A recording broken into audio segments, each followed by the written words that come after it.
Hello everyone, welcome back to our biology classes. I know कि थोड़ा सा gap बीच में आ गया था। I was not able to keep you updated. मैं वीडियो पोस्ट नहीं कर पाई थी, लेकिन we are back with another vengeance. और आज से हम शुरू करेंगे क्लास 10th के बायोलॉजी का first chapter life processes.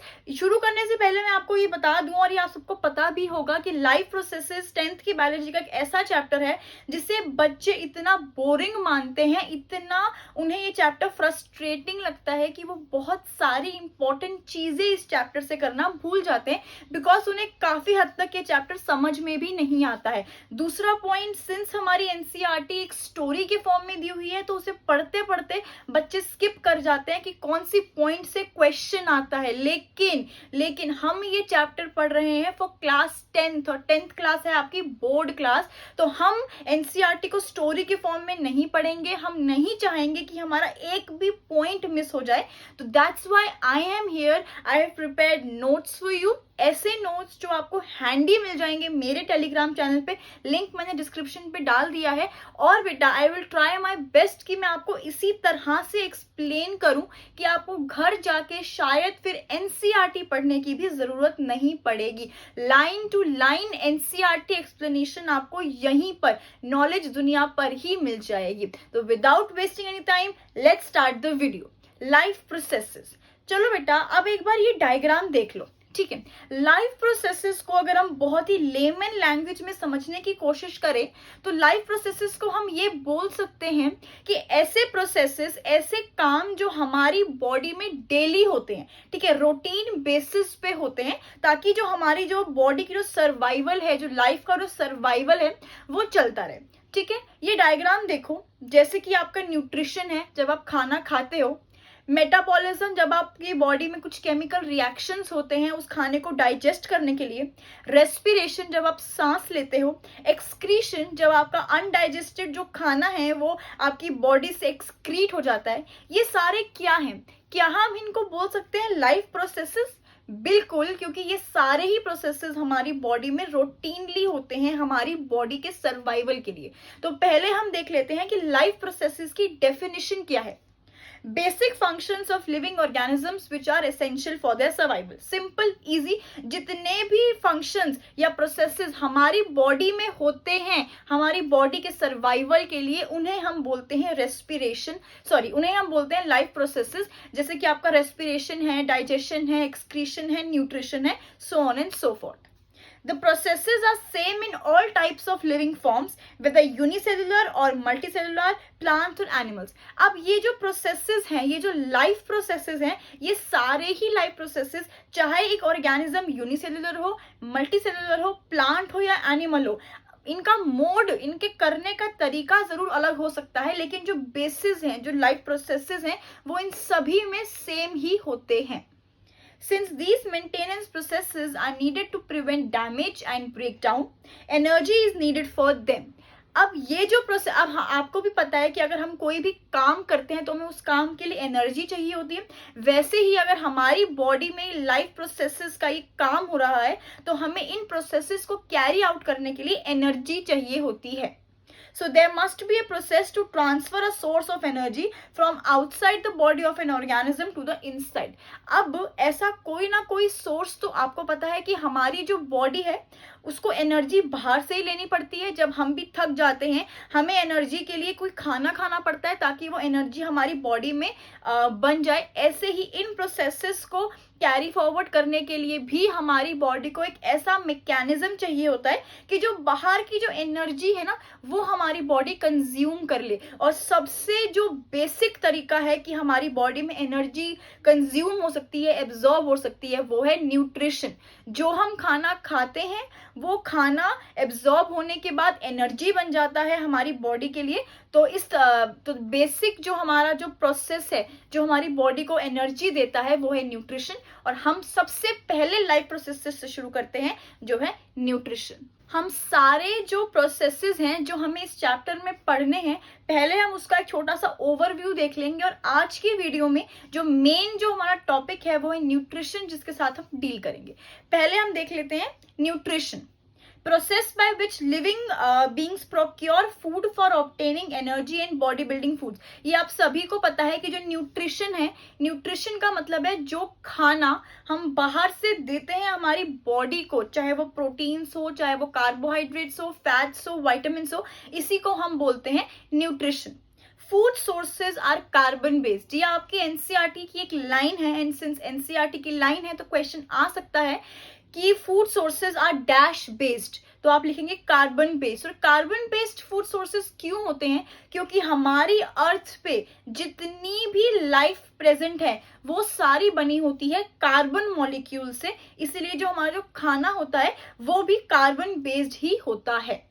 Different organisms use different kinds of nutritional requirements. मैंने आपको बताया था जब हम प्लांट्स भी जब आपने पढ़ा होगा तो आपने देखा होगा कि प्लांट्स अपना खाना फोटोसिंथेसिस से बनाते हैं। जो एनिमल्स हैं, सिंस वो अपना खाना खुद नहीं बना सकते हैं, इसलिए वो प्लांट्स पे या दूसरे एनिमल्स पे डिपेंडेंट होते हैं अपने खाने के लिए। तो डिफरेंट ऑर्गेनिजम्स अपना जो खाना है, जो न्यूट्रिशन है, वो अलग अलग तरीके से लेते हैं। सेकेंड जो लाइफ प्रोसेस जो हम इस चैप्टर में पढ़ेंगे वो है respiration. Every living organism requires energy for working of body, machinery, its maintenance, repair, etc. Energy is obtained by breakdown of carbon-based molecules in the process of respiration. Respiration आप सभी को पता है कि हम जब ऑक्सीजन रिच एयर को inhale करते हैं और कार्बन डाइऑक्साइड रिच एयर को एक्सहेल करते हैं with the release of some energy, उसको हम बोलते हैं रेस्पिरेशन। हम आगे पढ़ेंगे, लेकिन मैंने आपको बताया था कि हमारी बॉडी में जितने भी लाइफ प्रोसेसेस हैं उन्हें करने के लिए कुछ एनर्जी चाहिए। तो वो एनर्जी कहाँ से आती है? वो एनर्जी रेस्पिरेशन से ही आती है। जब हमने खाना खाया, वो खाना हमारी बॉडी में डाइजेस्ट हो गया, उस खाने से एनर्जी बनाने का काम रेस्पिरेशन प्रोसेस का होता है। Most organisms use oxygen obtained from outside for respiration. काफी सारे, ऑलमोस्ट ऑल ऑर्गेनिजम्स रेस्पिरेशन में ऑक्सीजन लेते हैं और कार्बन डाइऑक्साइड एक्सहेल करते हैं। वो एक्सेप्शंस होती हैं, वो जब हम रेस्पिरेशन का टॉपिक डील करेंगे तभी मैं आपको बताऊंगी। थर्ड जो लाइफ प्रोसेस हमारी बॉडी में होता है वो है exchange of materials. Exchange of materials का क्या मतलब है देख लेते हैं। There is a regular exchange of material between the living organism and the environment. जो एक लिविंग ऑर्गेनिज्म है और उसकी बाहर की इन्वायरमेंट के बीच में रेगुलरली कुछ ना कुछ सब्सटेंसेस एक्सचेंज होते रहते हैं। चाहे वो हम फूड की बात कर लें, चाहे वो हम गैसेस ऑक्सीजन और कार्बन डाइऑक्साइड की बात कर लें, चाहे हम किसी बैक्टीरिया की, कुछ भी हो, एक्सचेंज ऑफ मटेरियल्स एक लिविंग ऑर्गेनिज्म और उसकी सराउंडिंग एनवायरमेंट के बीच में होते रहते हैं। Living beings obtain nutrients, water and oxygen from their environment and give out undigested materials, carbon dioxide and waste products. जैसे कि एक लिविंग ऑर्गेनिज्म ने अपनी बाहर की एनवायरनमेंट से खाना खाया, उस खाने से उसने वाटर और ऑक्सीजन को एब्जॉर्ब कर लिया और वो कुछ देगा भी। तो एक्सचेंज का मतलब होता है गिविंग एंड टेकिंग। तो उसने खाना, ऑक्सीजन और वाटर तो ले लिया, अब एनवायरनमेंट भी वेट कर रही है कि वो हमें कुछ दे। तो जो लिविंग ऑर्गेनिज्म है वो एनवायरनमेंट को अनडाइजेस्टेड जो फूड पार्टिकल्स हैं वो दे देता है, साथ में कार्बन डाइऑक्साइड और जो वेस्ट प्रोडक्ट्स हैं जो वो एक्सक्रीट करता है तो वो देता है एनवायरनमेंट को। Single celled organisms have the entire surface in direct contact with the environment. अगर आप एक सिंगल सेल्ड ऑर्गेनिज्म देखेंगे, जैसे कि बैक्टीरिया हो गया या अमीबा हो गया, यूनिसेलुलर ऑर्गेनिज्म को देखेंगे, इन ऑर्गेनिजम्स के पास कोई ऐसा कॉम्प्लेक्स एक्सचेंजिंग का मैकेनिज्म नहीं होता है। ये बेचारे खुद ही एक सेल हैं, इसलिए ये एनवायरनमेंट के डायरेक्ट कॉन्टैक्ट में होते हैं। कुछ भी अगर एक्सचेंज करना होगा तो ये इनको किसी सेल की जरूरत नहीं है या किसी मैकेनिज्म की जरूरत नहीं है, डायरेक्टली ही एनवायरनमेंट से एक्सचेंज कर सकते हैं। लेकिन in multicellular organisms all the cells में not be in direct contact with the environment. Multicellular organism जैसे ह्यूमंस हो गया, प्लांट्स हो गया, टाइगर हो गया, ये बेचारे हम तो हैं ही कॉम्प्लेक्स। भगवान ने हमें इतना कॉम्प्लेक्स बना दिया है हर तरीके से कि हमारे मल्टीसेलुलर ऑर्गेनिजम्स के हर सेल्स एनवायरनमेंट के कांटेक्ट में नहीं होते हैं, इसलिए कुछ स्पेशल मैकेनिज्म्स होते हैं in multicellular organisms for exchange of materials. अगला जो हम लाइफ प्रोसेस इस चैप्टर में डील करेंगे दैट इज ट्रांसपोर्टेशन। ट्रांसपोर्टेशन से आपको नाम से ही समझ में आ रहा होगा कि ट्रांसपोर्ट करना, किसी एक चीज को दूसरी चीज में दूसरी चीज के पास लेके जाना, कुछ ऐसा ही होता है इस प्रोसेस में भी। In multicellular organisms, there are specific structures for obtaining food, water, and oxygen. However, every cell of the body requires them. Therefore, a mechanism of transportation is required. आप सभी को पता है कि जो हमारा जो बॉडी है वो खाना कंज्यूम करती है, उस खाने से वाटर को ऑब्जॉर्ब करती है, उस खाने से रेस्पिरेशन के थ्रू एनर्जी भी रिलीज होती है। लेकिन ये जो एनर्जी है ना, ये बॉडी के हर एक सेल को चाहिए होती है। फॉर एग्जाम्पल, ऐसा रियलिटी में नहीं होता है बट मैं आपको एग्जाम्पल दे रही हूँ। फॉर एग्जाम्पल, जो स्टमक की जो स्टमक में फॉर एग्जाम्पल आपका खाना डाइजेस्ट हो गया, ठीक है, स्टमक में नहीं होता है, स्मॉल इंटेस्टाइन में होता है, बट जस्ट एन एग्जाम्पल मैं आपको दे रही हूँ, ठीक है। फॉर एग्जाम्पल, स्टमक में आपका कुछ portion of the food digest हो गया। अब वहां से जो एनर्जी है वो एनर्जी ब्रेन सेल्स को भी चाहिए, वो एनर्जी स्किन सेल्स को भी चाहिए, आई मीन सारी बॉडी के सेल्स को वो एनर्जी चाहिए। तो वहां से वो एनर्जी ट्रांसपोर्ट कैसे होती है, तो इसी के लिए हमारी बॉडी में एक स्पेशलाइज्ड ट्रांसपोर्टेशन का मैकेनिज्म होता है, ताकि एनर्जी को या फूड को या वाटर को एक बॉडी पार्ट से दूसरे बॉडी पार्ट तक ट्रांसपोर्ट किया जा सके। लास्ट जो लाइफ प्रोसेस है जो हम इस चैप्टर में डील करेंगे वो है बेटा एक्सक्रीशन। एक्सक्रीशन आप सभी को पता है कि जब हम खाना खाते हैं तो वो खाना डाइजेस्ट होने के बाद जो अनडाइजेस्टेड फूड मटेरियल होता है वो हमारी बॉडी एक्सक्रीट आउट कर देती है, मतलब उसे बाहर फेंक देती है यूरिन के फॉर्म में या फिर आपके स्टूल के फॉर्म में, और इसी प्रोसेस को हम बोलते हैं एक्सक्रीशन। तो जो 5 जो आप लाइफ प्रोसेस इस चैप्टर में डील करेंगे वो है nutrition, respiration, exchange of materials, transportation and excretion. Okay, now let's start with the very first life process जो कि है आपका न्यूट्रिशन, और इसी में हम आपका डाइजेस्टिव सिस्टम भी कवर करेंगे। Process of taking in food and converting it into energy and other vital nutrients for life is called nutrition. तो न्यूट्रिशन की डेफिनेशन क्या है? जो हम खाना बाहर से लेते हैं, ठीक है, उस खाने को डाइजेस्ट करने के बाद उस खाने को एनर्जी में कन्वर्ट करने के प्रोसेस को हम बोलते हैं न्यूट्रिशन। अब वाइटल न्यूट्रिएंट्स हमारी बॉडी के लिए कौन से होते हैं? प्रोटीन्स, कार्बोहाइड्रेट्स, फैट्स, विटामिन्स और मिनरल्स, ठीक है। न्यूट्रिएंट्स क्या होते हैं? न्यूट्रिएंट्स की डेफिनेशन क्या होती है बेटा? न्यूट्रिएंट्स वो सब्सटेंसेस होते हैं जो नेसेसरी होते हैं हमारी बॉडी में एनर्जी बनाने के लिए to carry out life processes. मतलब न्यूट्रिएंट्स आर दो substances essential for producing energy to carry out the life processes, ठीक है बेटा। जो मैं क्वेश्चन बताती जाती हूँ ना, कॉपी पेन लेके बैठा करो, साथ साथ में उसको नोट्स बनाओ। ये वो क्वेश्चंस हैं बेटा जो हाईली एक्सपेक्टेड हैं आपके बोर्ड एग्जाम में। याद रखना, बोर्ड एग्जाम का पैटर्न चेंज हो चुका है, सिलेबस रैशनलाइज्ड हो चुका है। पुरानी जो भी आपने रेफरेंस बुक्स ले रखी हैं उन पे ब्लाइंडली ट्रस्ट मत करना, क्योंकि एंटायर सिलेबस हैज चेंज्ड। दोबारा बोल रही हूं, जो रेफरेंस बुक्स अगर पुरानी ले रखी हैं तो उन पे ब्लाइंडली ट्रस्ट मत करना। जो भी आपके ट्यूटर्स पढ़ा रहे हैं या जिस भी ट्यूटर से आप पढ़ रहे हो, आई थिंक अभी नए सिलेबस के लिए they are the best people, क्योंकि वो अपडेटेड हैं कि आपके नए सिलेबस के हिसाब से आपका बोर्ड का पेपर कैसे आएगा, ठीक है। तो यहां से आपका एक क्वेश्चन आ सकता है कि डिफाइन न्यूट्रिएंट्स। आगे बढ़ते हैं। How do living organisms get their food? अब हमने ये तो देख लिया कि हमारी बॉडी को खाने की जरूरत होती है ताकि वो खाना एनर्जी में चेंज हो जाए, लेकिन हमें वो खाना, वो फूड मिलता कहाँ से है और कैसे है? General requirement for energy and material is common in all organisms but is fulfilled in different ways. जो जनरल रिक्वायरमेंट है ना वो सारे ऑर्गेनिज्म की खाना ही है, चाहे वो बैक्टीरिया हो, चाहे वो प्लांट हो, चाहे वो एनिमल हो, चाहे वो ह्यूमंस हो, ठीक है। लेकिन उस खाने को डाइजेस्ट करने का सबका अलग अलग तरीका होता है। 2 एग्जाम्पल से मैं आपको समझा देती हूँ। जैसे कि प्लांट्स हैं, प्लांट्स को हम ऑटोट्रॉफ्स बोलते हैं, हम अभी आगे पढ़ेंगे, लेकिन ऑटोट्रॉफ्स का मतलब ये होता है, ऑटो मतलब खुद से, सेल्फ। ऑटोट्रॉफ्स वो ऑर्गेनिजम्स होते हैं जो अपना खाना खुद से बना सकते हैं, और प्लांट्स बेचारे बहुत भोले होते हैं, सिंपल फूड मटेरियल से ही, जैसे कि कार्बन डाइऑक्साइड और वाटर, मिनरल्स की मदद से ही ये अपना खाना बना लेते हैं। वहीं अगर हम एनिमल्स की बात करें, एनिमल्स हेट्रोट्रॉफ्स होते हैं। हेट्रोट्रॉफ्स वो ऑर्गेनिजम्स होते हैं जो दूसरे ऑर्गेनिजम्स पर डिपेंड करते हैं अपने खाने के लिए। तो जो हेट्रोट्रॉफ्स है ये बहुत complex molecules, complex food items को डाइजेस्ट करते हैं और फिर उन्हें ब्रेक डाउन करते हैं स्मॉलर कंपोनेंट्स में। तो सब ऑर्गेनिजम्स की रिक्वायरमेंट एक जो है खाना, लेकिन उस खाने को डाइजेस्ट करने के सब ऑर्गेनिजम्स के तरीके अलग अलग होते हैं। सिंस हम न्यूट्रिशन की बात कर रहे हैं तो हम ये भी देख लेते हैं कि न्यूट्रिशन किन टाइप्स के होते हैं। न्यूट्रिशन दो टाइप्स के होते हैं, एक होता है आपका ऑटोट्रॉफिक न्यूट्रिशन, दूसरा होता है आपका हेटेरोट्रॉफिक न्यूट्रिशन। एक एक करके हम इसको समझते हैं। ऑटोट्रॉफिक जो न्यूट्रिशन होता है ना, इसको हम होलोफाइटिक न्यूट्रिशन भी कहते हैं, ध्यान रखना, मार्क कर लो अपने नोट्स में। ऑटोट्रॉफिक न्यूट्रिशन को हम होलोफाइटिक न्यूट्रिशन भी कहते हैं।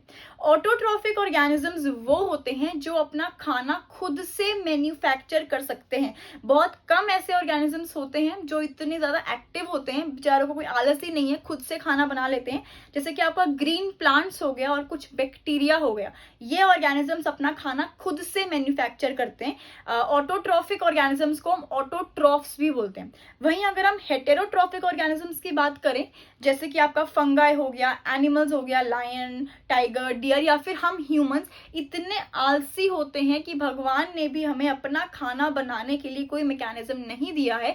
जो heterotrophic organisms are those organisms which can not synthesise on their own food and depend on other organisms for their survival.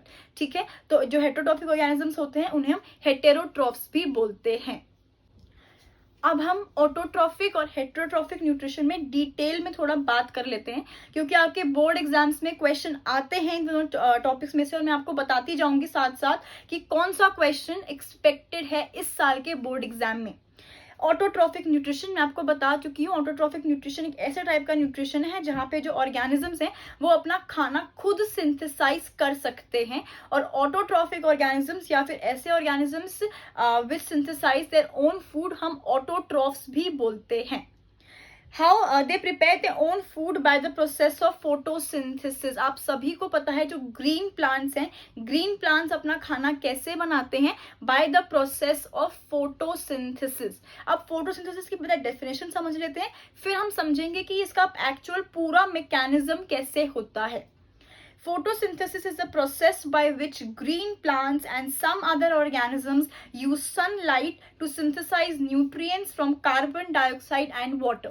Photosynthesis में क्या होता है, जो ग्रीन प्लांट्स होते हैं ना, ये वाटर को लेते हैं, ठीक है, कार्बन डाइऑक्साइड लेते हैं एनवायरनमेंट से, और जो सनलाइट है उसको ट्रैप कर लेते हैं क्लोरोफिल की मदद से, जिससे वो अपना खाना बना लेते हैं या फिर केमिकल एनर्जी बना लेते हैं। ठीक है, अब आगे बढ़ने से पहले आप सभी को, आप हर क्लास में फोटोसिंथेसिस को पढ़ते आ रहे हो, लेकिन 10th क्लास में थोड़ा सा ध्यान से समझना जरूरी है, क्योंकि बेटा फोटोसिंथेसिस में से ना 3 मार्कर या 5 मार्कर क्वेश्चन कभी नहीं आता है, ना ही आएगा, लेकिन 1 मार्कर जो ट्रिकी क्वेश्चंस हैं, जो आपको 99 से 100 तक जाने में रोकते हैं, वो फोटोसिंथेसिस से जरूर आते हैं। तो पहले समझ लेते हैं इसको एक डायग्राम के थ्रू। देखो बेटा, आपके पास ये ग्रीन प्लांट है, ठीक है, सपोज करो इस ग्रीन प्लांट के ऊपर से इसको सनलाइट आ रही है, एनर्जी आ रही है, ठीक है। ग्रीन प्लांट्स के लीव्स में क्या प्रेजेंट होता है, ग्रीन प्लांट्स के लीफ में प्रेजेंट होता है बेटा आपका क्लोरोफिल। क्लोरोफिल क्या करता है, जो सनलाइट से जो एनर्जी आ रही है उसको ट्रैप कर लेता है। करेक्ट, इतना समझ में आ गया। अब दूसरी रिक्वायरमेंट क्या होती है प्लांट्स के लिए, फोटोसिंथेसिस के लिए, होती है कार्बन डाइऑक्साइड। तो जो कार्बन डाइऑक्साइड है, प्लांट्स वो एनवायरनमेंट से एब्जॉर्ब कर लेते हैं। और जहां तक रही पानी की बात, तो रूट से, अंडरग्राउंड रूट से पानी, वाटर भी एब्जॉर्ब कर लेते हैं। तो क्या हुआ, सनलाइट, सन से आती हुई सनलाइट को क्लोरोफिल जो लीव्स में प्रेजेंट होते हैं वो ट्रैप कर लेते हैं। इस सनलाइट को वो केमिकल एनर्जी में कन्वर्ट कर देते हैं। ठीक है, कार्बन डाइऑक्साइड जो प्लांट है वो एनवायरनमेंट से ले लेता है, और जो वाटर है वो उसे अपनी रूट से एब्जॉर्ब कर लेता है। अब देखो बेटा, ये जो कार्बन डाइऑक्साइड है और ये जो वाटर है, क्लोरोफिल इसको केमिकल एनर्जी की मदद से एक कार्बोहाइड्रेट में बदल देता है, जिस कार्बोहाइड्रेट का नाम है ग्लूकोज। क्या होता है फोटोसिंथेसिस के प्रोसेस में, जो हमने सनलाइट ली उसको क्लोरोफिल ने ट्रैप कर लिया, क्लोरोफिल ने उस सनलाइट से केमिकल एनर्जी बना दी, और उस केमिकल एनर्जी की मदद से कार्बन डाइऑक्साइड और वाटर को कन्वर्ट कर दिया ग्लूकोज में। फोटोसिंथेसिस के प्रोसेस का जो मेन प्रोडक्ट है वो है ग्लूकोज और जो बाई प्रोडक्ट है वो है ऑक्सीजन। ये ध्यान रखना है, कंफ्यूज नहीं होना है। फोटोसिंथेसिस के प्रोसेस में जो बाई प्रोडक्ट है वो है ग्लूकोज और जो मेन प्रोडक्ट है, जो खाना है प्लांट्स का, वो है glucose. Photosynthesis in plants involve the green pigment chlorophyll and generate oxygen as byproduct। ये question n number of times पूछा जाता है कि name the byproduct formed in photosynthesis, तो आप लिख के आएंगे oxygen। The carbohydrates which are not used immediately are stored in the form of starch।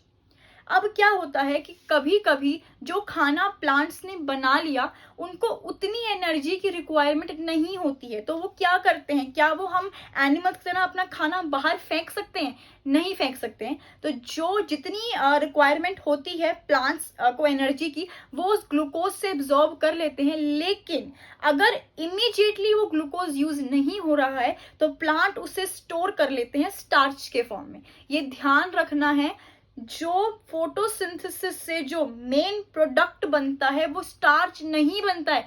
एक बार I was asking a question to the student and उसने ये बोल दिया, वो बेचारा कंफ्यूज हो गया कि फोटोसिंथेसिस का जो मेन प्रोडक्ट है वो स्टार्च है। नहीं, फोटोसिंथेसिस का जो मेन प्रोडक्ट है वो है ग्लूकोज, बाई प्रोडक्ट है ऑक्सीजन।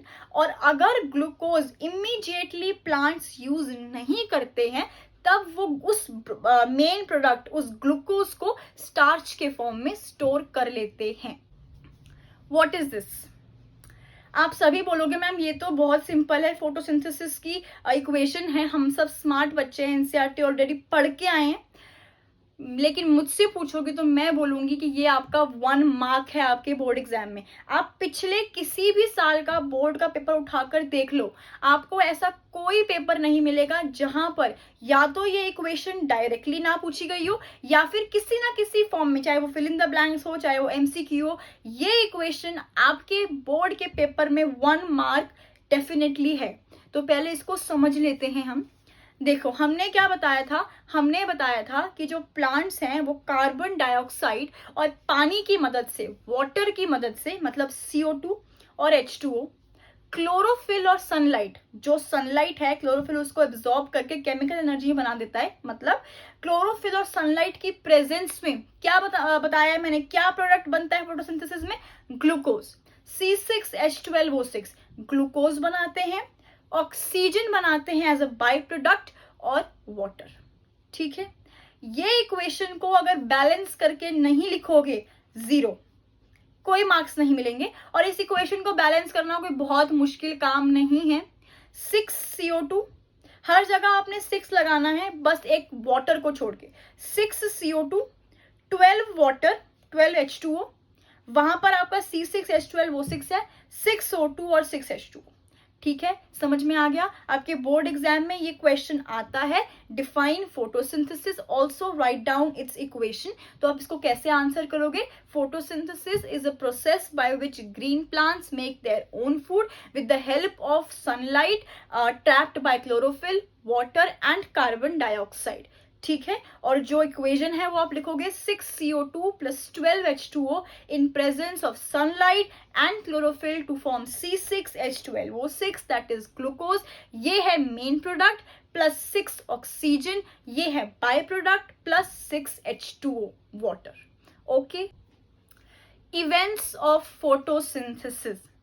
ये बेटा ये 3 पॉइंट्स ना आपकी एनसीईआरटी में बहुत ही प्रोमिनेंटली मार्क किए हुए हैं। ठीक है, ये 3 पॉइंट्स ना बेसिकली आपको पूरा फोटोसिंथेसिस का मैकेनिज्म एकदम clear cut point two point तरीके से समझा देते हैं। ठीक है, जो आपका बोर्ड का एग्जाम है बेटा, I have been seeing students giving their board exams year after year, और 1 या 2 बोर्ड के पेपर को छोड़ के ना बेटा किसी भी बोर्ड के पेपर में आपको ये नहीं मिलेगा कि फोटोसिंथेसिस का पूरा मैकेनिज्म एक्सप्लेन करो। कोई नहीं पूछता है, लेकिन वो क्या पूछ लेते हैं? वो पूछ लेते हैं ये 3 इवेंट्स। अगर तो देखो, फोटोसिंथेसिस के टॉपिक से ना एक क्वेश्चन तो आपका पक्का है। ठीक है, अब अगर एग्जामिनर उस फोटोसिंथेसिस के टॉपिक से 1 मार्क का क्वेश्चन देना चाहेगा तो वो डिफाइन फोटोसिंथेसिस और उसकी इक्वेशन पूछ लेगा। लेकिन अगर ये बहुत ही फेवरेट टॉपिक है एग्जामिनर का, वो डाई हार्ट फैन है इस टॉपिक का, वो 3 मार्कर क्वेश्चन देना चाहता है इस टॉपिक से, तो वो आपका क्वेश्चन कुछ ऐसे फ्रेम करेगा, define photosynthesis, state the events taking place in photosynthesis, also write down the equation. तो हमने फोटोसिंथेसिस की डेफिनेशन समझ ली, हमने इक्वेशन समझ ली, अब हम ये समझ लेते हैं कि इवेंट्स क्या होते हैं in the process of photosynthesis. Number 1, absorption of light energy by chlorophyll. मैंने आपको बताया था, दोबारा से देख लो कि ये ग्रीन प्लांट है, इस ग्रीन प्लांट को सनलाइट मिल रही है, इस ग्रीन प्लांट्स के लीव्स में प्रेजेंट होता है क्लोरोफिल, जो सनलाइट है उसको वो ट्रैप कर लेता है, ठीक है, एब्जॉर्ब कर लेता है। Conversion of light energy to chemical energy and splitting of water molecules into hydrogen and oxygen। जो सनलाइट है ना, जो सन की जो एनर्जी है, वो ये क्लोरोफिल केमिकल एनर्जी में बदल देता है, और साथ ही जो आपने वाटर जो एब्जॉर्ब किया है प्लांट्स ने, उसको भी तोड़ देता है ऑक्सीजन में और हाइड्रोजन में। किसमें? ऑक्सीजन में और हाइड्रोजन में। Reduction of carbon dioxide to carbohydrates, मतलब जो ग्लूकोज आपका बनेगा। तो 3 मेन स्टेप्स क्या होते हैं फोटोसिंथेसिस में? सबसे पहला जो क्लोरोफिल है वो एब्जॉर्ब करता है सनलाइट को, जो क्लोरोफिल है वो इस सनलाइट को कन्वर्ट कर देता है केमिकल एनर्जी में, और साथ ही में जो वाटर मॉलिक्यूल्स हैं उसको भी ब्रेक करता है ऑक्सीजन में और हाइड्रोजन में। और जो थर्ड है conversion of carbon dioxide to carbohydrate, जो कार्बन डाइऑक्साइड है क्लोरोफिल उसको ग्लूकोज में, कार्बोहाइड्रेट के फॉर्म में भी बदल देता है। These steps need not take place one after the other immediately। अब यहाँ पे देखो ये कैच आ गया है, हमें पता है ऑब्वियसली बेटा, अगर एक प्रोसेस शुरू हुआ है, फॉर एग्जाम्पल फोटोसिंथेसिस का प्रोसेस शुरू हुआ है, तो ऑफकोर्स वो खत्म होगा ना, पहले सनलाइट ऑब्जॉर्ब हो जाएगी, कार्बन डाइऑक्साइड वाटर सब कुछ हो जाएगा। लेकिन कुछ ऐसे प्लांट्स होते हैं जिन प्लांट्स में ये स्टेप्स एक के बाद एक हो, ऐसा जरूरी नहीं होता है।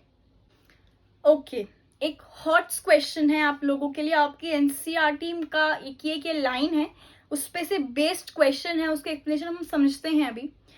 कि desert plants absorb and store carbon dioxide at night, it is reduced during the day when sunlight is absorbed. बहुत ही नॉर्मल सी लाइन है, अगर बच्चा चाहे ना, अगर वो अपनी धुन में एनसीईआरटी पढ़ रहा है तो वो इसे स्किप कर देगा, डेफिनेटली कर देगा। लेकिन सिंस आप नॉलेज दुनिया से पढ़ रहे हो तो हम कुछ भी स्किप नहीं करेंगे एनसीईआरटी का। देखो बेटा, मैंने आपको ये बताया था कि जो 3 प्रोसेसेज हैं, जो 3 स्टेप्स हैं फोटोसिंथेसिस के, जरूरी नहीं है कि वो एक के बाद एक हों। उसका सबसे बड़ा एग्जाम्पल है डेजर्ट प्लांट्स। डेजर्ट प्लांट्स क्या करते हैं, जो कार्बन डाइऑक्साइड है ना, वो रात को ही एब्जॉर्ब करके अपने अंदर स्टोर करके रख लेते हैं, और जब सुबह दोबारा सनलाइट अवेलेबल होती है तो वो उस कार्बन डाइऑक्साइड को तोड़कर अपना ग्लूकोज बना लेते हैं। लेकिन बेटा क्या जरूरत है प्लांट्स को रात में अब कार्बन डाइऑक्साइड स्टोर करने की? क्यों वो नॉर्मल प्लांट्स की तरह सुबह, मतलब जब अपना फोटोसिंथेसिस का प्रोसेस कर रहे हैं सुबह ही सनलाइट के प्रेजेंस में, तभी ही वो क्यों कार्बन डाइऑक्साइड को रिड्यूस नहीं कर देते हैं? देखो बेटा, आप सबको पता है कि जो डेजर्ट प्लांट्स है ना, डेजर्ट में वैसे ही इतनी गर्मी होती है कि जो प्लांट्स को पानी बार बार नहीं मिल पाता है, तो प्लांट्स पूरी कोशिश करते हैं कि जितने भी प्रोसेसेस वो कैरी फॉरवर्ड कर रहे हैं, उनमें जो ट्रांसपिरेशन है, जो लॉस ऑफ वाटर है बेटा, वो बहुत कम हो, ना के बराबर हो। ठीक है, आप सभी को जब मैं स्टोमेटा पढ़ा रही थी तो मैंने आपको बताया था कि स्टोमेटा के जब गार्ड सेल्स खुलते हैं तब होता है एक्सचेंज ऑफ गैसेस। ठीक है, यहां तक समझ में आ गया बेटा? जो डेजर्ट प्लांट्स है ना, डेजर्ट प्लांट्स के स्टोमेटा 24/7 नहीं खुले हुए होते हैं। डेजर्ट प्लांट के जो स्टोमेटा है वो सिर्फ रात में खुलते हैं। क्यों रात में खुलते हैं? ताकि जो ट्रांसपिरेशन है वो उसे प्रिवेंट कर पाए। इसीलिए डेजर्ट प्लांट्स को रात में कार्बन डाइऑक्साइड स्टोर करनी पड़ती है, और सुबह जब दोबारा सनलाइट अवेलेबल होती है तब वो फिर अपना खाना बनाते हैं। नेक्स्ट टॉपिक है आपका बेसिक कंपोनेंट्स फॉर फोटोसिंथेसिस या फिर raw materials for photosynthesis.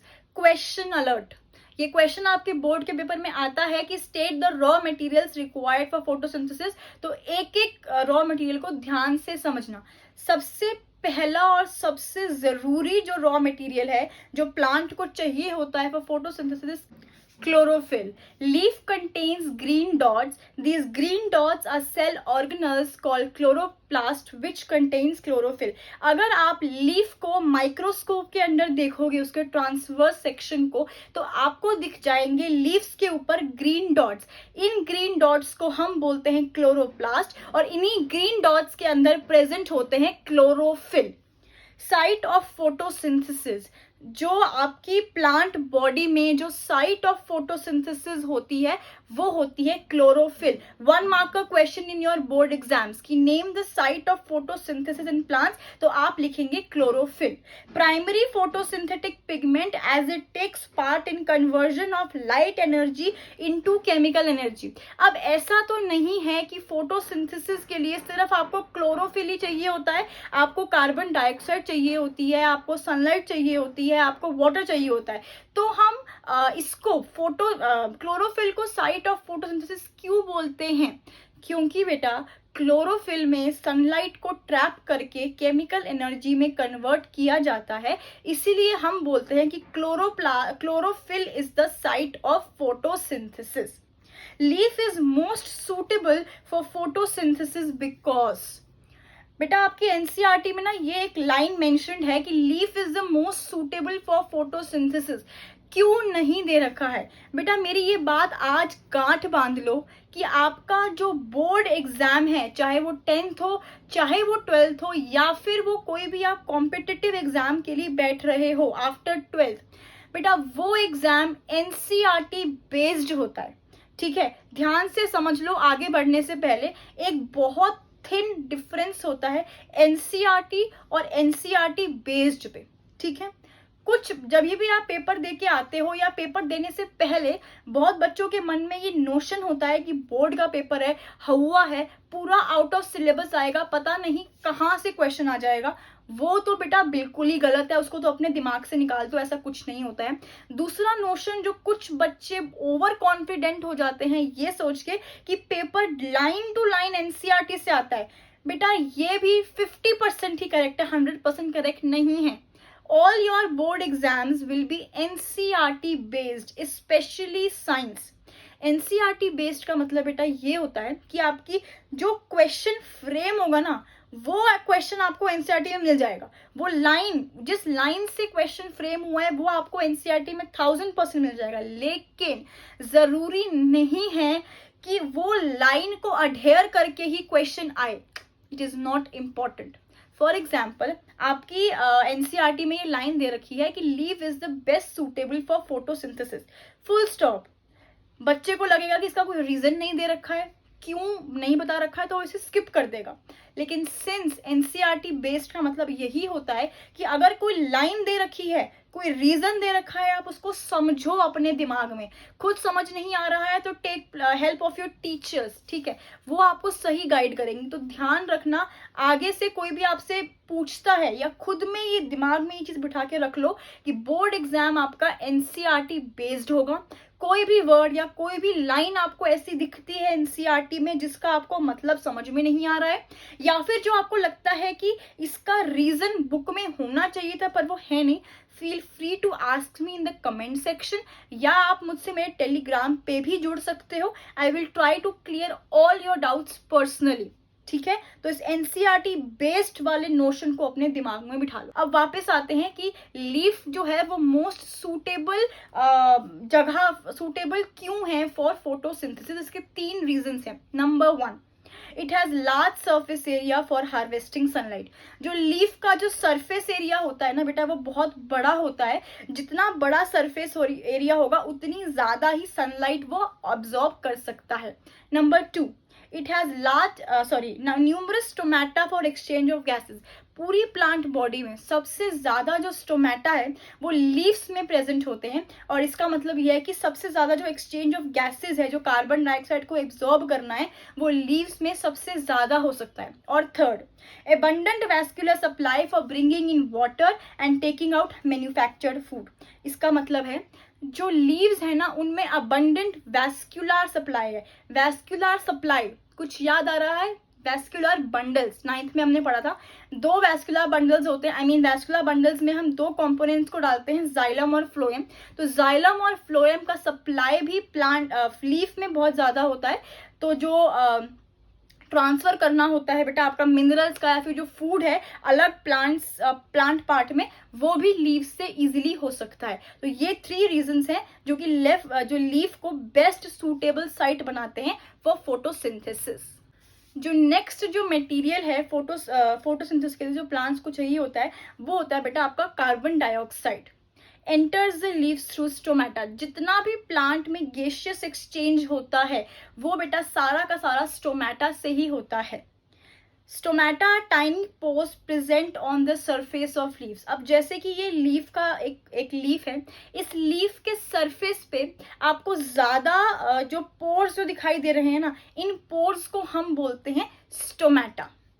But large amount of water can also be lost through stomata. Stomata की एक एडवांटेज तो है कि स्टोमेटा गैसियस एक्सचेंज कराता है, लेकिन ट्रांसपिरेशन रेट बहुत ज्यादा बढ़ जाता है थ्रू स्टोमेटा।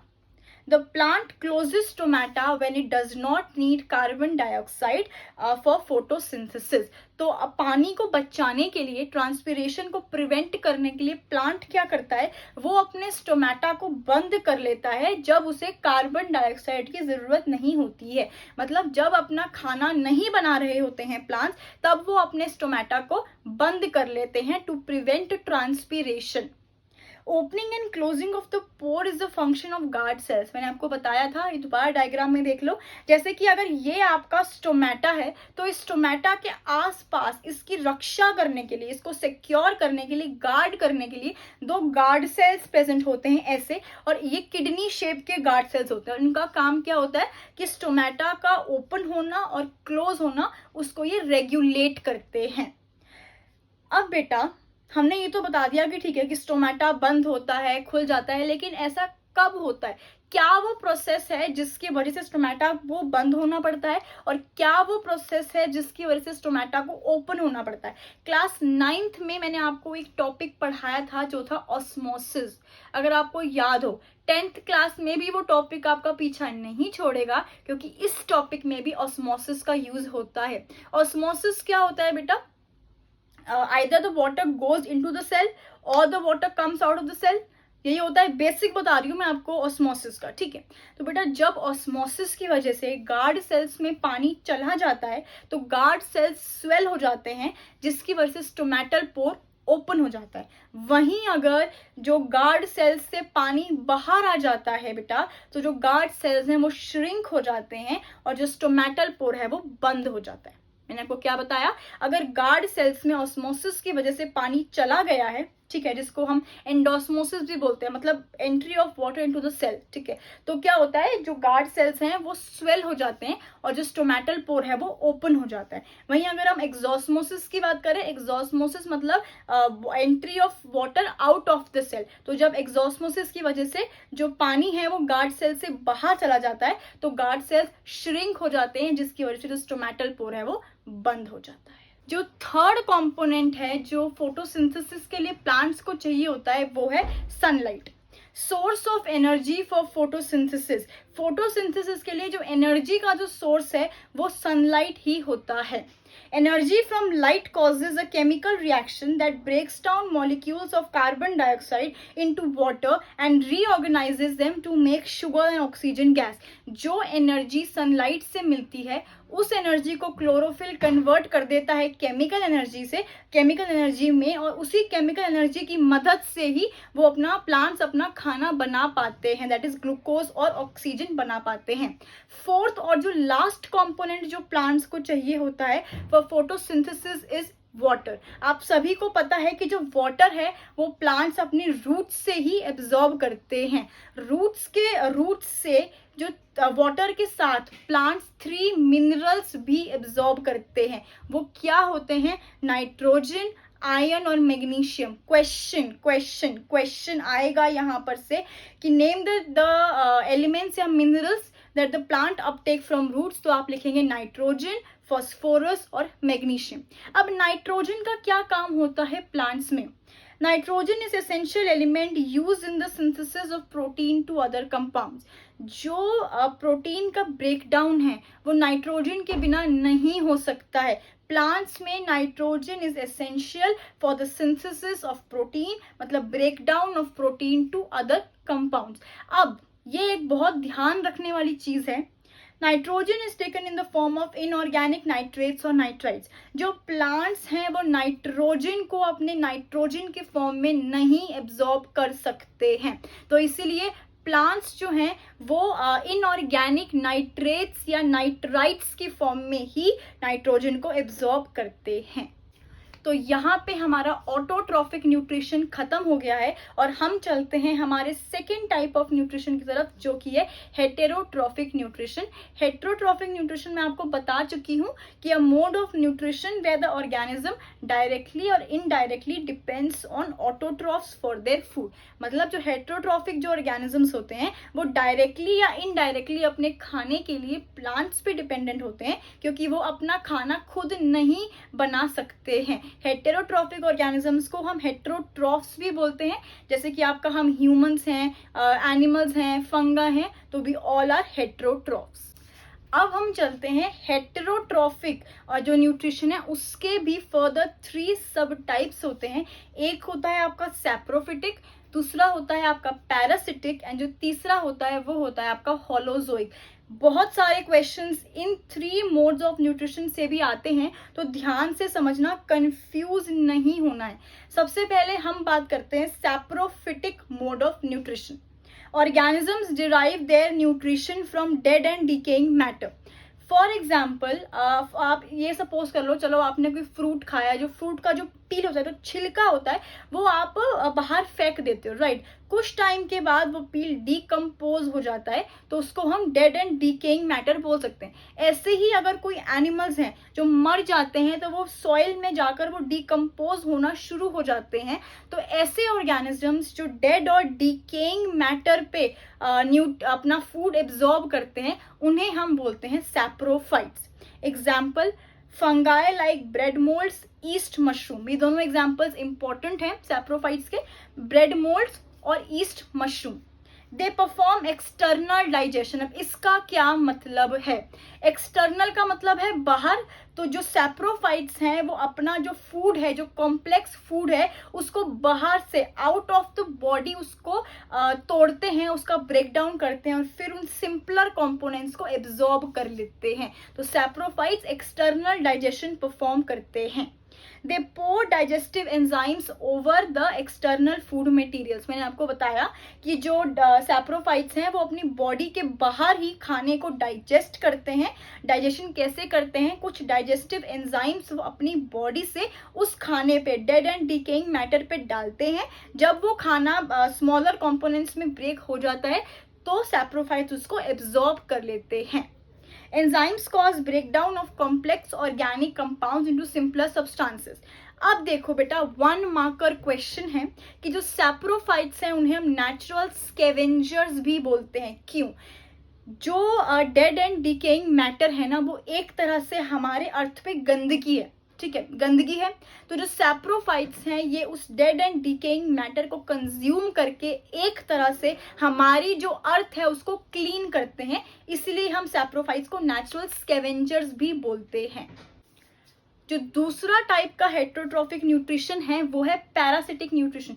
पैरासाइट्स आप सभी को पता है कि ऐसे ऑर्गेनिजम्स होते हैं जो हमें हार्म करते हैं, ठीक है। तो पैरासिटिक न्यूट्रिशन में क्या होता है? Nutrition type where an organism is dependent on another organism for food and causes it harm. एक ऑर्गेनिज्म, एक हार्मफुल ऑर्गेनिज्म दूसरे ऑर्गेनिज्म पे डिपेंडेंट होता है खाने के लिए, लेकिन जो पैरासाइट्स हैं वो जिस ऑर्गेनिज्म पे अपने खाने के लिए डिपेंडेंट होते हैं उसको वो हार्म भी पहुंचाते हैं, उसको वो हार्म भी करते हैं। एग्जाम्पल टिक्स, कसकटा। बेटा ये जो कसकटा है ना, इसको तो अपने दिमाग में बाय डिफॉल्ट यहीं पे ताला लगा दो। 1 मार्कर क्वेश्चन मैं बता रही हूं आपको, आपके बोर्ड के एग्जाम में आएगा ही आएगा। Name a plant parasite. बहुत सारे बच्चे they tend to forget it, यहीं के यहीं याद कर लो। अगर आपसे ये क्वेश्चन पूछा जाता है कि नेम अ प्लांट पैरासाइट, तो आप कसकटा लिखेंगे, क्योंकि बाकी सारे जो मैं आपको बता रही हूँ, लीचेस हो गया, अर्थवर्म हो गया, टेपवर्म हो गया, जो टिक्स है, ये सारे बेटा आपके एनिमल पैरासाइट है, लेकिन जो कसकटा है it is your plant parasite. Third type का जो न्यूट्रिशन है, हेटरोट्रॉफिक न्यूट्रिशन है, वो है holozoic, defined as the type of nutrition where an organism ingests solid food which gets digested and absorbed subsequently। जो holozoic nutrition होता है, इसमें जो organism है वो complex food material को they take complex food material और उसको smaller food components में तोड़ देते हैं। होलोजोइक न्यूट्रिशन वो हम ह्यूमंस फॉलो करते हैं, animals like tiger, deer, even amoeba में भी आपको होलोजोइक न्यूट्रिशन ही देखने को मिलेगा। नेक्स्ट, इतने टाइम से न्यूट्रिशन की बात कर रहे हो, खाना, डाइजेशन, लेकिन कैसे होता है? How do organisms obtain their food? In single-celled organisms, the food may be ingested from any part of the surface। मैंने आपको बताया है जो सिंगल सेल्ड ऑर्गेनिज्म है वो एक ही सेल है बेचारा, तो उसके अंदर कोई स्पेशल बॉडी पार्ट नहीं होता है, कोई डाइजेस्टिव सिस्टम नहीं होता है, तो किसी भी बॉडी पार्ट की मदद से एक सिंगल सेल्ड ऑर्गेनिज्म अपना खाना ले सकता है। लेकिन in multicellular organisms different parts of the body perform different functions. लेकिन हम मल्टी सेल्यूलर ऑर्गेनिजम्स हैं, तो हमारी बॉडी में जो एक प्रॉपर डाइजेस्टिव सिस्टम होता है जो डाइजेशन परफॉर्म करता है। न्यूट्रिशन इन अमीबा, ऑल्दो आपके एनसीईआरटी में ये प्रॉपरली एक्सप्लेन टॉपिक नहीं है, लेकिन ये बोर्ड एग्जाम्स में ये आ चुका है and you never know it can be repeated. तो जो न्यूट्रिशन इन अमीबा है, जो मैंने आपको बताया है कि जो mode of nutrition amoeba follow करता है वो है होलोजोइक। ठीक है, न्यूट्रिशन ऑफ अमीबा में 5 स्टेप्स हैं, हमें पढ़ने हैं, कोई बहुत ज्यादा हवा वाली बात नहीं है, बहुत इजी है, समझ लोगे तो मुश्किल नहीं लगेगा। फर्स्ट स्टेप जो अमीबा के न्यूट्रिशन प्रोसेस में है that is ingestion, process of taking in food either bye swallowing और एब्जॉर्बिंग इट। इंजेशन का मतलब होता है जब हम खाना उसको इनटेक करते हैं। ठीक है, डाइजेशन और इंजेशन में कंफ्यूज नहीं हो जाना है। इंजेशन का मतलब सिर्फ इतना ही होता है कि खाने को अपने मुंह तक लेके जाना। ठीक है, या तो उसको एब्जॉर्ब कर लो या तो ह्यूमंस हम उसे स्वेलो कर लेते हैं। ठीक है, Amoeba pushes out pseudopodia to encircle the food and engulfs it, forming a food vacuum। ये डायग्राम देखो बेटा, सबसे पहले अमीबा ने देखा कि उसके सामने एक फूड पार्टिकल है, उसके मुंह में आना शुरू हो गया पानी। फिर उसने अपने सूडोपोडिया से कुछ बात करी कि क्या हम इसको ट्रैप कर ले। सूडोपोडिया ने बोला बिल्कुल ट्रैप कर लो। तो अमीबा गया उस फूड पार्टिकल के पास, अपने जो सूडोपोडिया क्या होते हैं, जो फॉल्स फीट जिसे हम बोलते हैं अमीबा में, तो अपना फॉल्स फीट को उस फूड पार्टिकल के आसपास लेके जाता है और उसे ट्रैप कर लेता है। ये ट्रैप कौन करता है? सूडोपोडिया। सेकेंड जो प्रोसेस होता है वो होता है डाइजेशन का। In amoeba, the food vacuoles are transported deeper into the cell and with the help of digestive enzymes, large insoluble particles are broken down to simplest molecules। अब pseudopodia के अंदर खाना ट्रैप हो चुका है, तो खाना बेटा होलोजोइक न्यूट्रिशन है, मतलब कॉम्प्लेक्स फूड है। तो क्या करते हैं, जो अमीबा के अंदर जो डाइजेस्टिव एंजाइम्स होते हैं वो उस खाने को ब्रेक डाउन करते हैं सिंपलर फूड पार्टिकल्स में। तो पहला होता है इंजेशन, दूसरा होता है डाइजेशन। थर्ड स्टेप न्यूट्रिशन के अमीबा में होता है absorption. The nutrients from the digested food materials are also absorbed into the cell cytoplasm by leaving behind undigested particles। जो फूड पार्टिकल था एमीबा ने उसको सिंपलर सब्सटेंसेस में तोड़ दिया। फिर क्या हुआ बेटा, सेल का जो साइटोप्लाज्म है उस जो फूड पार्टिकल है उससे अपनी काम की एनर्जी को एब्जॉर्ब कर लेगा। कौन कर लेगा? साइटोप्लाज्म। और क्या रह जाएगा? Undigested food. इस प्रोसेस को हम बोलते हैं डिफ्यूजन। एमीबा में डिफ्यूजन के प्रोसेस से जो खाना एमीबा ने खाया है उसको वो सिंपलर सब्सटेंसेस में तोड़ने के बाद उस खाने से जो यूजफुल सब्सटेंसेस अमीबा को एब्जॉर्ब करने होते हैं वो एब्जॉर्ब करता है with the help of diffusion.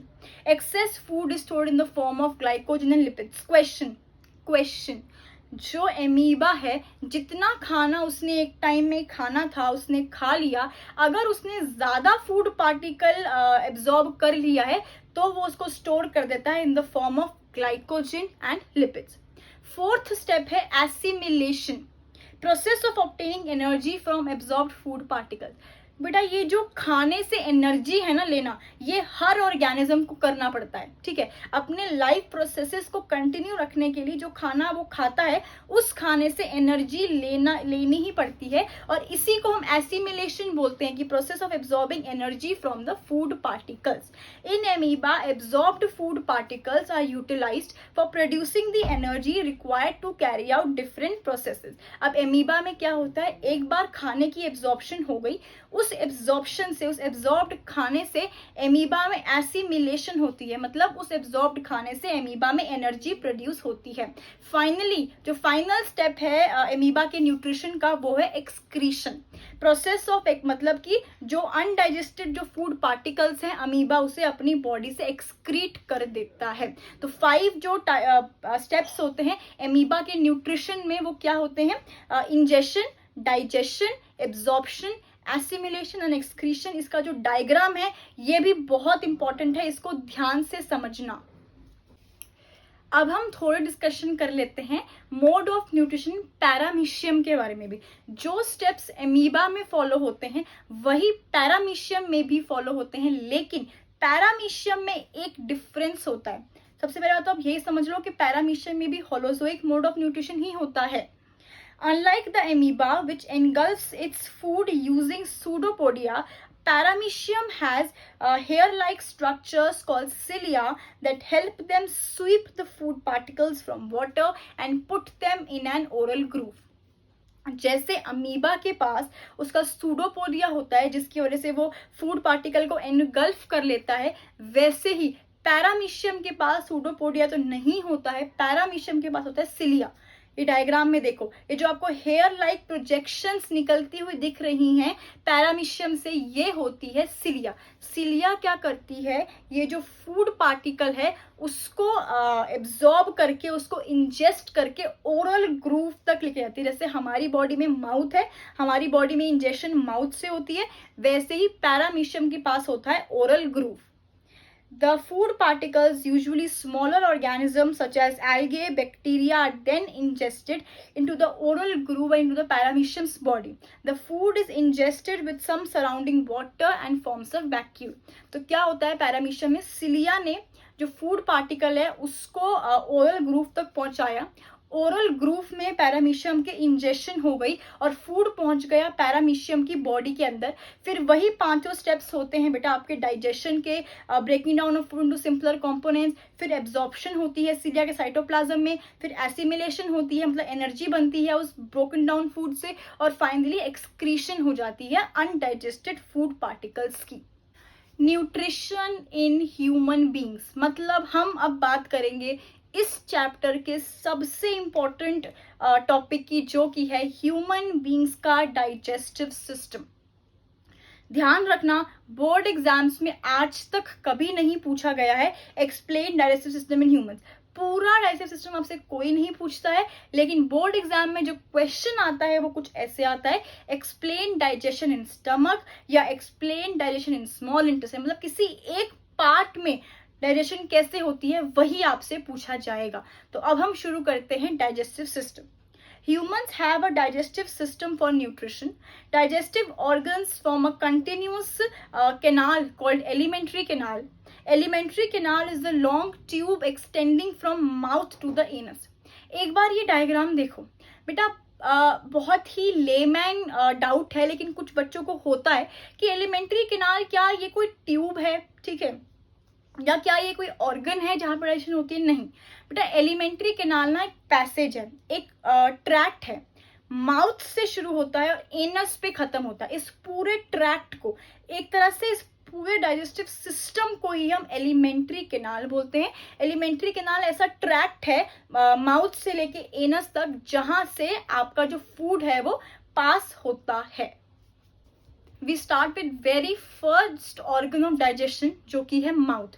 Mouth से ही हमारी बॉडी में डाइजेशन शुरू हो जाती है। जी हाँ, माउथ में भी कुछ पार्शियल डाइजेशन होती है, मैं भी आपको बताऊंगी। The intake of food is called ingestion which occurs through the mouth. जो हम खाने को इनटेक करते हैं उसको हम बोलते हैं इंजेशन, और हमारी बॉडी में हम इनटेक करते हैं through mouth.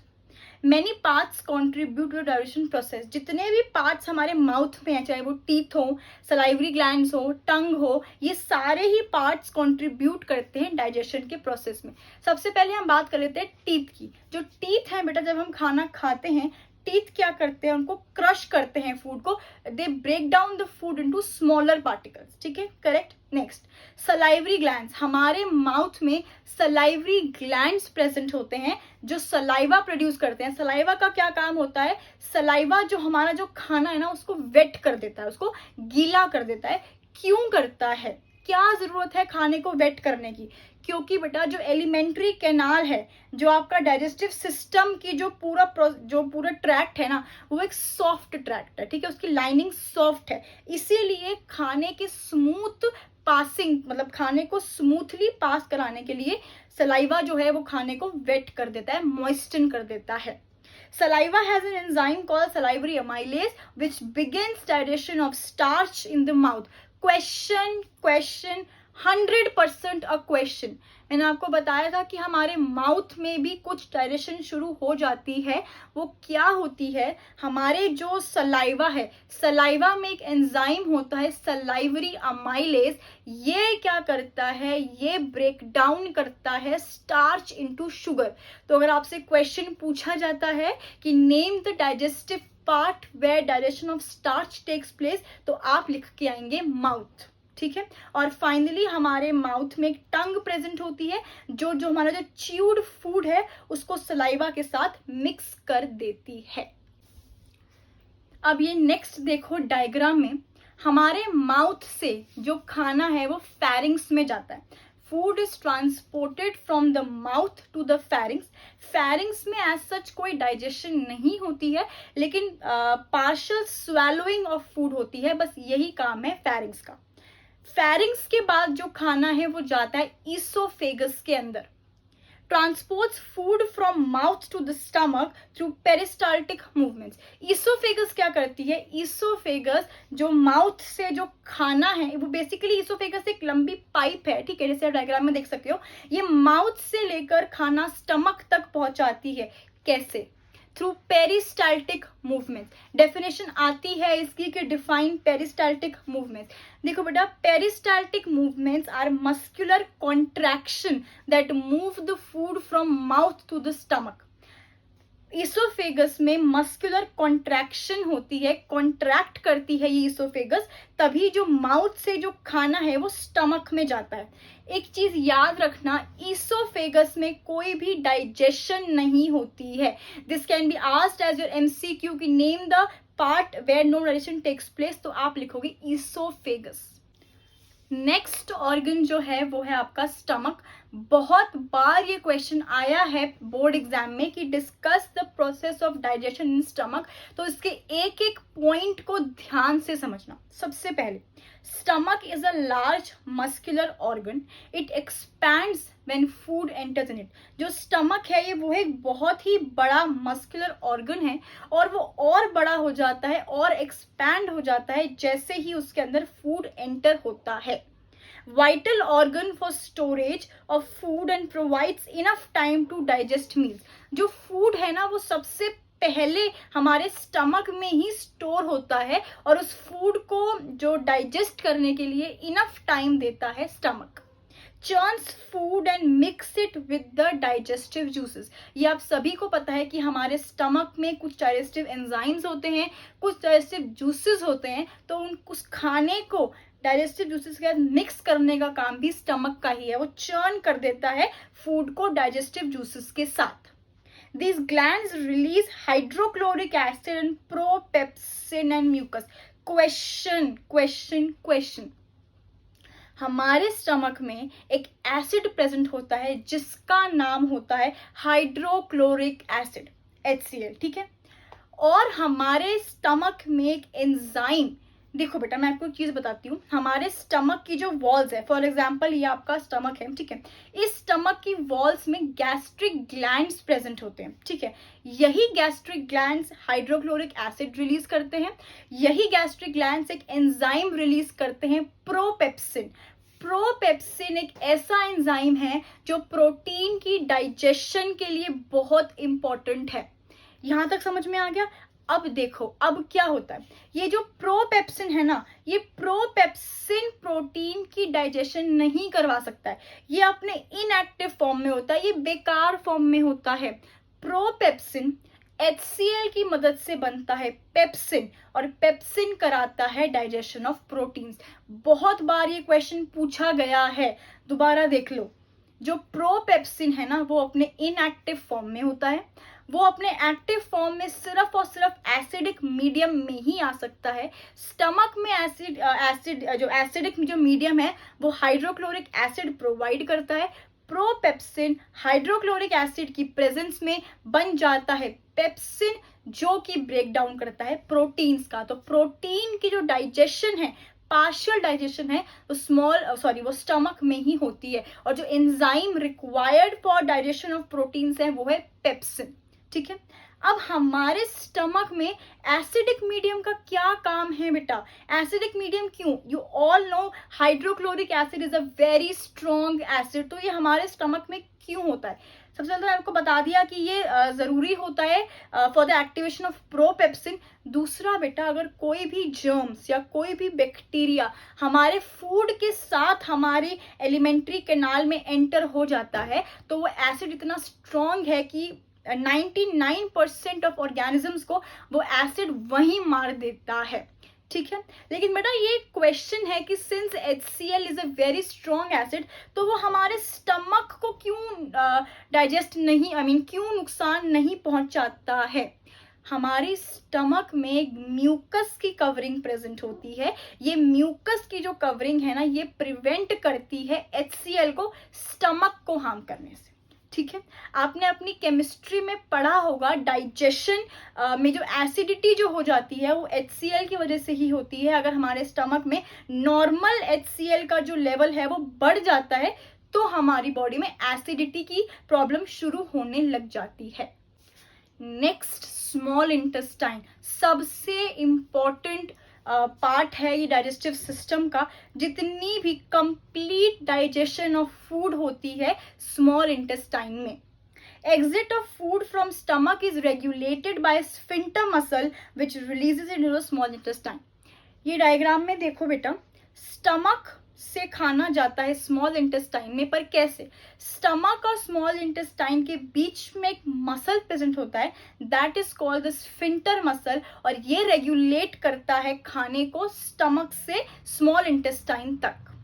Longest part of the alimentary canal, जितने भी डाइजेस्टिव जो ट्रैक्ट है, जो एलिमेंट्री कैनाल है, सबसे जो लंबा लॉन्गेस्ट पार्ट है वो है स्मॉल इंटेस्टाइन। लेकिन अगर आप डायग्राम में देखो तो ये बहुत ही कॉम्पैक्ट से स्पेस में प्रेजेंट होता है, क्योंकि स्मॉल इंटेस्टाइन में एक्सटेंसिव कॉइलिंग होती है। अपने लॉन्ग फॉर्म में प्रेजेंट नहीं होते हैं, एक्सटेंसिव कॉइलिंग होती है। स्मॉल इंटेस्टाइन के 3 पार्ट्स होते हैं, जेजुनम, ड्यूडेनम और इलियम। जेजुनम, ड्यूडेनम और ilium. Length of small intestine differs in various animals depending on the food they eat. बेटा जो स्मॉल इंटेस्टाइन है ना, उसकी लेंथ हर ऑर्गेनिज्म में सेम नहीं होती है, ठीक है। कुछ ऑर्गेनिजम्स में, जो ऑर्गेनिजम्स हर्बीवोरस होते हैं, मतलब ग्रास ईटिंग होते हैं, ग्रास में बेटा सेल्यूलोस प्रेजेंट होता है, और सेल्यूलोस को डाइजेस्ट करना बहुत ही मुश्किल काम है। Cellulose is not easily digested, इसीलिए उस सेल्यूलोस को डाइजेस्ट करने के लिए हर्बीवोर्स में, जो ग्रास ईटिंग जो एनिमल्स है, उनमें एक लॉन्ग स्मॉल इंटेस्टाइन प्रेजेंट होती है। वहीं अगर हम कार्निवोर्स की बात करें, जो मीट ईटिंग एनिमल्स हैं, मीट को डाइजेस्ट करना कंपैरेटिवली इजी होता है, इसीलिए बेटा जो कार्निवोर्स हैं उसमें शॉर्ट स्मॉल इंटेस्टाइन प्रेजेंट होती है। Site of complete digestion of carbohydrates, proteins and fats, मैंने बताया था जो स्मॉल इंटेस्टाइन है वो हमारी बॉडी में कंप्लीट डाइजेशन करा देती है फैट्स की, कार्बोहाइड्रेट्स की और प्रोटीन्स की। इसको एंजाइम्स मिलते हैं पैनक्रियास से और बाइल जूस मिलता है लिवर से इस काम के लिए। बेटा ये तो हो गया आपका फैट्स, प्रोटीन्स, कार्बोहाइड्रेट्स। वाइटामिन्स और मिनरल्स का क्या? अभी हम आगे पढ़ेंगे लॉन्ग इंटेस्टाइन। वाइटामिन्स और मिनरल्स स्मॉल इंटेस्टाइन में डाइजेस्ट नहीं होते हैं। जो अनडाइजेस्टेड जो फूड पार्टिकल है स्मॉल इंटेस्टाइन में वो जाता है लॉन्ग इंटेस्टाइन में। लॉन्ग इंटेस्टाइन में क्या होता है? लॉन्ग इंटेस्टाइन वाटर को, वाइटामिन्स और मिनरल्स को रीएब्जॉर्ब कर लेती है और बाकी बॉडी पार्ट्स में भेज देती है। तो वाइटामिन्स और मिनरल्स का जो डायरेक्शन है वो स्मॉल इंटेस्टाइन में नहीं होता है। एक और क्वेश्चन, आप सभी ने सुना होगा रफेज। रफेज क्या होता है बेटा? रफेज या तो आप उसको फ्रूट्स में, जब आप खाते हो उसके फ्रूट्स का छिलका होता है, जो पील होती है, उसमें आपको रफेज मिल जाएगा, या फिर जो वॉलनट्स हैं, जो नट्स हैं, उनकी सीड में भी आपको रफेज मिलेगा। आप सभी को पता है कि जो एनिमल्स हैं, जो स्पेशली ह्यूमंस हैं, वो रफेज को डाइजेस्ट नहीं कर सकते हैं। तो इससे दो क्वेश्चंस बनते हैं।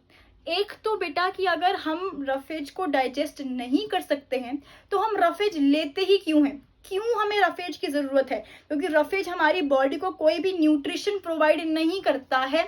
दूसरी चीज, अगर हम रफेज लेते हैं तो कहीं ना कहीं उस डाइजेशन उसका होना ही पड़ेगा। वो हमारी बॉडी में ऐसे तो नहीं है कि वो स्टोर होता जाएगा, नहीं बेटा। देखो, हमारी इंटेस्टाइन में कुछ ऐसे बैक्टीरिया प्रेजेंट होते हैं, ठीक है, कुछ बेनिफिशियल बैक्टीरिया। याद रखना, बेनिफिशियल बैक्टीरिया मतलब ये हमारी बॉडी को किसी ना किसी तरह से बेनिफिट करते हैं, ठीक है, वो इंटेस्टाइन में प्रेजेंट होते हैं।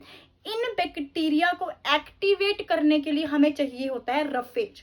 क्या चाहिए होता है? रफेज। तो जो ह्यूमंस हैं वो रफेज इसीलिए लेना पड़ता है सो दैट जो बैक्टीरिया हमारी इंटेस्टाइन में प्रेजेंट है वो एक्टिवेट हो जाए। अब सिंस हमने रफेज को ले ही लिया है तो इस रफेज का क्या होगा? क्या ये स्मॉल इंटेस्टाइन में डाइजेस्ट होगा? नहीं बेटा। रफेज का हमारी बॉडी में दो ही फेट हो सकते हैं। या तो जो रफेज हमने लिया है वो जो बैक्टीरिया है वही ऑब्जॉर्ब कर ले, या फिर बेटा जो अनडाइजेस्टेड फूड पार्टिकल्स हैं उनके थ्रू ये हमारे स्टूल में एक्सक्रीट हो जाता है। मतलब रफेज की डाइजेशन नहीं हो सकती है ह्यूमन बॉडी में। या तो रफेज को जो बैक्टीरिया हमारे इंटेस्टाइन में प्रेजेंट है वो एब्जॉर्ब कर लेते हैं, या फिर रफेज एक्सक्रीट हो जाता है अनडाइजेस्टेड फूड मटेरियल की तरह। Next, food coming from stomach is acidic and has to be made alkaline for pancreatic juices to act. हमारे जो मैंने आपको बताया था कि हमारे स्टमक में HCl प्रेजेंट होता है, जो खाना स्टमक से स्मॉल इंटेस्टाइन में आता है वो एसिडिक होता है, लेकिन स्मॉल इंटेस्टाइन में डाइजेशन के लिए खाने को एल्कलीन मीडियम में ट्रांसफर करना पड़ता है। पहली बात तो क्योंकि जो बाइल जूस जो एक्ट करेगा ना, जो पैनक्रियाटिक एंजाइम्स जो एक्ट करेंगे फूड पे, वो सिर्फ और सिर्फ एल्कलीन मीडियम में ही एक्ट कर सकते हैं। और दूसरी चीज, ये कैसे होता है? स्टमक में HCl था खाने को एसिडिक बनाने के लिए, स्मॉल इंटेस्टाइन में बाइल जूस है खाने को एल्कलीन बनाने के लिए। Fats in small intestine are present in large globules which makes it difficult for the enzymes to act on. Bile salts break them into smaller globules and increases efficiency of enzyme action.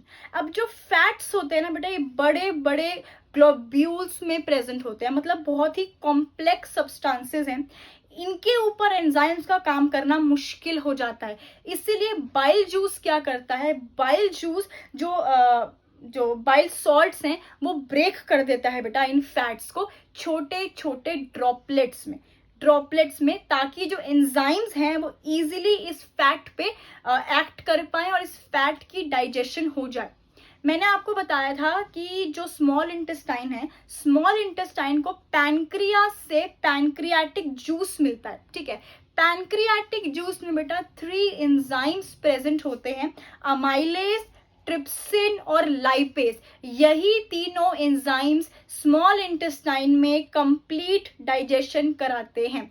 जो amylase है वो carbohydrate की complete digestion कराता है, जो trypsin है वो protein की कंप्लीट डाइजेशन कराता है, और जो लाइपेज है it is responsible for digestion of fats. क्या बताया मैंने? स्मॉल इंटेस्टाइन को पैनक्रियास से मिलते हैं पैनक्रियाटिक जूसेस। पैनक्रियाटिक जूसेस में 3 एंजाइम्स प्रेजेंट हैं, जो कि है अमाइलेज, ट्रिप्सिन और lipase. Amylase is responsible for digestion of carbohydrates, trypsin is responsible for digestion of proteins and lipase is responsible for digestion of fats.